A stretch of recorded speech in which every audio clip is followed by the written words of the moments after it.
Selamat pagi Bapak Ibu Saudara yang diberkati oleh Tuhan. Pada kesempatan pagi hari ini kita akan sama-sama belajar dari kitab Kidung Agung. Bapak Ibu Saudara, apakah ada di antara kita yang suka membaca kitab Kidung Agung seperti membaca kitab Mazmur atau kitab Amsal?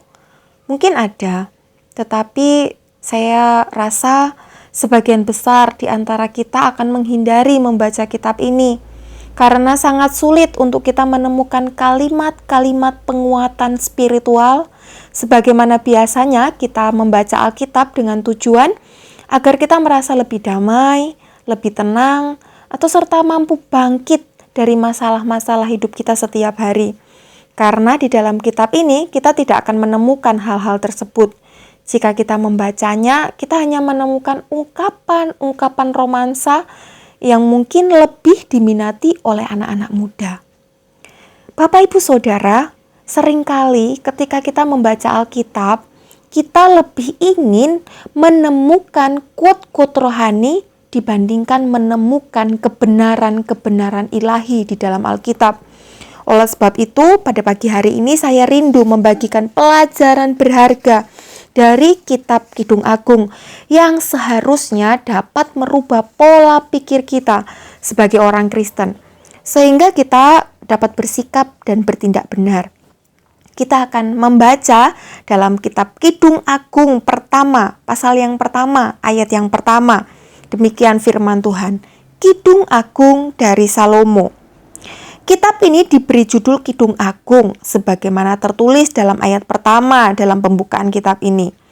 Kidung Agung dalam Kamus Besar Bahasa Indonesia diterjemahkan seperti demikian. Kidung itu adalah satu nyanyian, puisi atau syair, sedangkan kata agung artinya besar, mulia atau luhur.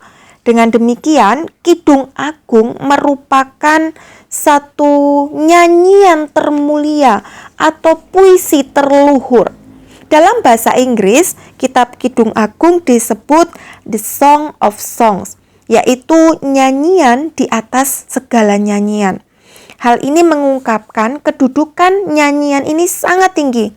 Ini sama seperti ungkapan untuk Allah kita, Raja di atas segala raja, untuk menunjukkan bahwa kedudukan Allah kita adalah Raja yang sangat tinggi, mengatasi raja-raja di dunia manapun. Nampaknya aneh, bagaimana mungkin kata-kata atau kalimat-kalimat dalam kitab Kidung Agung ini merupakan nyanyian di atas segala nyanyian?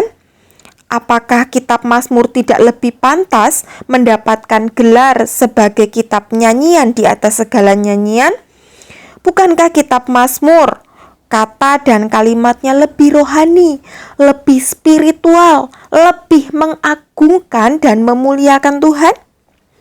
Saya juga pernah mencoba membandingkan kitab Kidung Agung ini dengan kitab Ester, Bapak Ibu Saudara, yang sama-sama kitab Ester ini juga tidak menuliskan satupun kata Tuhan di dalamnya. Namun, kitab Ester terlihat masih lebih baik Bapak Ibu Saudara, karena setidaknya kitab Ester tidak menuliskan kata-kata yang bersifat sensual dan erotis. Tetapi ada satu hal menarik, karena ternyata dalam sebuah literatur, saya membaca sebuah literatur menuliskan demikian Bapak Ibu, menuliskan tentang bagaimana cara para rabi atau guru Yahudi membaca kitab Taurat, kitab Mazmur, dan kitab para nabi.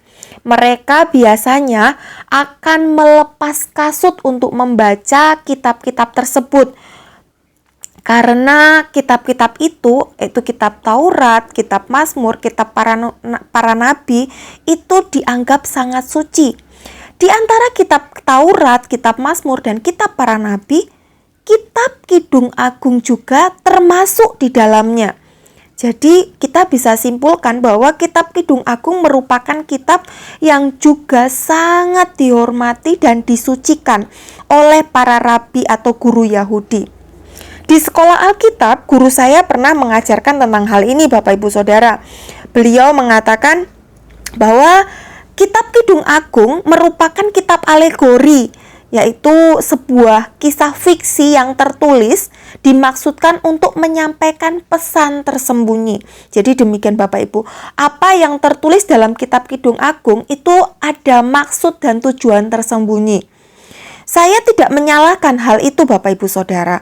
Namun pada penjelasannya, saya merasa ada begitu banyak tafsiran-tafsiran dari ayat-ayat dalam kitab Kidung Agung sebagai hanyalah semata-mata pembelaan untuk bisa menerima kitab Kidung Agung sebagai kitab yang terlihat rohani, bukan terlihat sebagaimana adanya teks-teks yang tertulis dalam kitab tersebut. Apakah jika kita menerima kitab Kidung Agung sebagaimana adanya, sebagai kitab yang sensual, sebagai Alkitab, sebagai kitab yang penuh kata-kata erotis, penuh romansa cinta anak muda, kemudian kitab ini akan menjadi rendah kedudukannya? Apakah kitab ini tidak memiliki nilai-nilai yang baik untuk kehidupan kekristenan kita? Saya rasa tidak, Bapak Ibu Saudara.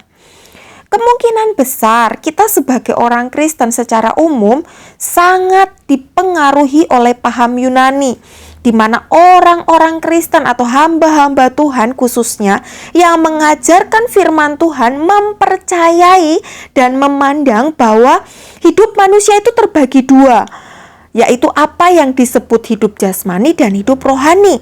Kemudian kehidupan yang rohani ini memiliki posisi atau kedudukan yang jauh lebih tinggi dan lebih penting dibanding kehidupan jasmani.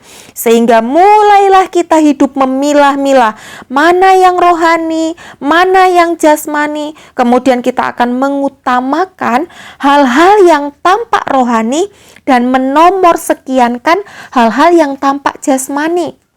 Mungkin kita sering mendengar ataupun juga menerapkan dalam hidup kita dengan kata-kata ini. Kita harus menomorsatukan Tuhan. Sehingga kita mulai tanpa sadar mengabaikan istri, suami, anak-anak, keluarga, ataupun sahabat. Atau kita juga sering mendengar kata-kata ini yang digaung-gaungkan agar orang Kristen rajin ibadah. Lebih baik 1 hari di pelataran Tuhan daripada 1000 hari di tempat lain.